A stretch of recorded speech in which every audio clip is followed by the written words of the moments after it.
Vous le connaissez, lui? Édouard Philippe. Alors, non seulement on a appris des choses dernièrement, puisqu'il y a une perquisition en avril 2024, suite à une plainte de son adjointe, parce qu'elle aurait reçu de l'argent public pour son association. Oui, une plainte de son ex-adjointe contre lui et sa nouvelle adjointe, qui aurait reçu de l'argent public, soit plus de 2 millions d'euros, pour une association qu'elle venait de créer en 2021. Et il n'y avait pas eu d'autres candidats qu'elle qui s'est présenté pour avoir cette contribution à ces subventions avec l'argent des gueux. Hein, plus de 2 millions d'euros elle aurait reçu. Et cette association, elle a été liquidée en 2023. Et est-ce qu'ils ont remboursé? Non. Vous avez remarqué que sous tout cet argent public, que ce soit du détournement de fonds pour d'autres élus, jamais ils remboursent. Jamais. Il y a des amendes, mais ils remboursent jamais. C'est extraordinaire. Voilà pourquoi on est endetté dans ce pays. Hein? Et ça n'arrête pas, hein. On dirait que c'est un puits sans fond. Allez, on y va, on prend, on rembourse jamais. Donc là, on s'est encore assis sur plus de 2 millions d'euros. Bon, alors il y a une enquête, on verra bien ce que l'enquête dira. Voilà. Bien, on n'a toujours pas de news. Mais est-ce que vous saviez que avant d'être Premier ministre, il était maire du Havre? Hein? C'est extraordinaire. Oui, il a été maire du Havre de 2010 à 2017. Et qu'est-ce qu'il a fait pendant ce temps-là? Pour faire court, il a endetté la ville à un point, c'était inimaginable.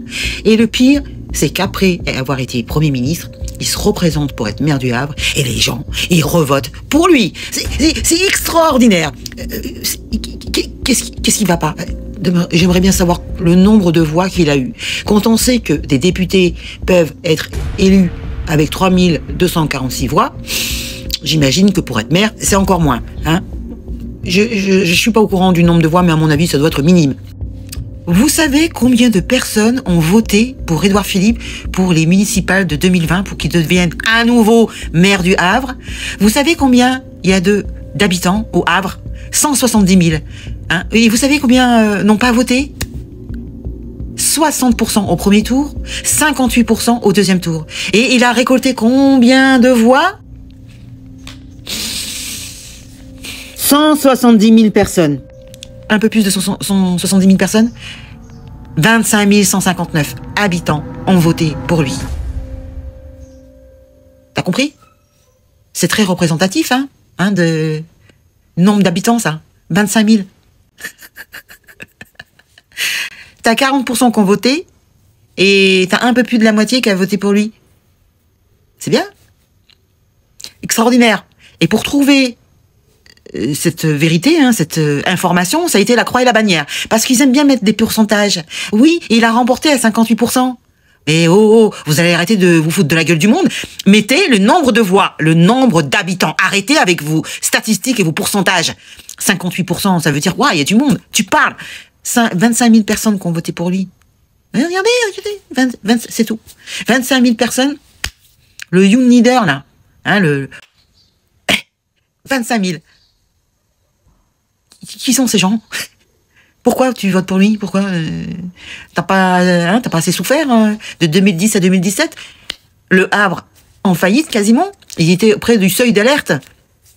Bon, c'est encore l'argent du contribuable qui a renfloué les caisses certainement, parce que soi-disant que la dette a baissé. Oui, parce que à la fin de la vidéo, je vous dis combien est la dette aujourd'hui. Mais bon, comme tout le monde ment, moi je ne les crois plus. Voilà, juste pour vous dire, 25 000 personnes. Regardez, c'est extraordinaire. Continuez à pas voter, à pas vous présenter, à pas essayer de vous impliquer. Continuez à dormir, continuez à siester. Formidable. Punaise. Donc les gens n'ont pas de mémoire visiblement. Donc aujourd'hui 2025, c'est encore pire. La dette c'est astronomique. Ok, d'accord. Donc je vais vous expliquer pourquoi je vous dis ça. Parce qu'il y a un document dont il se serait bien passé, notre cher ancien Premier ministre. Oui, il a été visé par un rapport de la Chambre régionale des comptes de Normandie. Ça veut dire ce que ça veut dire. Qui a donc été publié. Donc si les gens s'intéressaient un petit peu à ce qui se passait autour d'eux, et ils auraient été au courant de ce qui se passait au Havre, avant de revoter une deuxième fois pour lui. Mais non. Et dans ce rapport, ils indiquent que la capacité de désendettement de la ville du Havre s'est nettement dégradée depuis qu'il était là-bas. c'est-à-dire pendant son mandat de maire de 2010 à 2017. L'encours de dette du budget principal aurait progressé de plus de 15% pour dépasser les 268 millions d'euros. Vous avez entendu? 268 millions d'euros. Et ça, c'est en 2017. Imaginez aujourd'hui.